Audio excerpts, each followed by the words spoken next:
Do not mistreat an alien or oppress him, for you are aliens in Egypt. This goes even to this day. Don't, just because someone's a foreign, we're not to treat them as, mistreat them.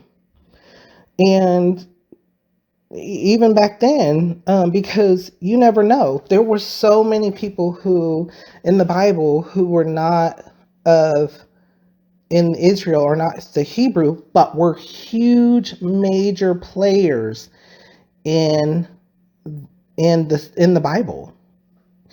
And so this tells us that right here that we're supposed to, once again, reinforcing that love your neighbor as yourself. The second greatest commandment. So the first is love God, and then the second is love your neighbor as yourself. Do not take advantage of a widow or an orphan. If you do and they cry out to me, I will certainly hear their cry. My anger will be aroused, and I will kill you with the sword. Your wives will become widows and your children fatherless. If you lend money to one of my people among you who is needy, do not be like a moneylender. Charge him no interest. If you take your neighbor's cloak as a pledge, return it to him by sunset, because his cloak is the only covering he has for his body. What else will he sleep in? When he cries out to me, I will hear, for I am compassionate. So just that, even today, when you do something from your heart or from the Holy Spirit directing you to do something, do it. And even in everything, we're supposed to, if we lend something or give something, we're not supposed to really look for an award for that. We're not supposed to shout from the mountaintops, I donated to somebody, or I was nice to somebody.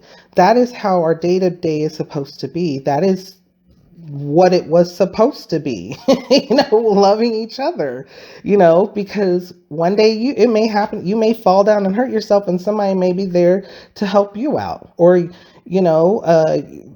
something may have happened to you, or you may even be down one day and somebody just gives you a smile.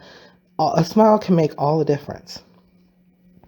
Do not blaspheme God or curse the ruler of your people. Do not hold back offerings from your granaries or your vats. You must give me the firstborn of your sons. Do the same with your cattle and your sheep. Let them stay with their mothers for 7 days, but give them to me on the 8th. You are to be my holy people, so do not eat the meat of an animal torn by wild beasts. Throw it to the dogs. So the firstborn going to God, that was about the firstborn being consecrated and becoming part of the worship services for the people. So everybody was to, and Israel was to do that. So that way they could continue having people who are leading worship, singing, praising, helping with duties. So that was, everything here is for a purpose. Laws of justice and mercy. Do not spread false reports. Do not help a wicked man by being a malicious witness. Do not follow the crowd in doing wrong. When you give testimony in a lawsuit, do not pervert justice by siding with the crowd, and do not show favoritism to a poor man in his lawsuit. That's that just says a lot. It's more. This is in depth. This is a lot. Even things that were used in the past, even through today and in the future. We're not supposed to lie and pervert justice. We're supposed to be truthful or helping each other. And that was the reason for the judges. So that way they could collect all the information together, all the facts, and make a decision, a just decision.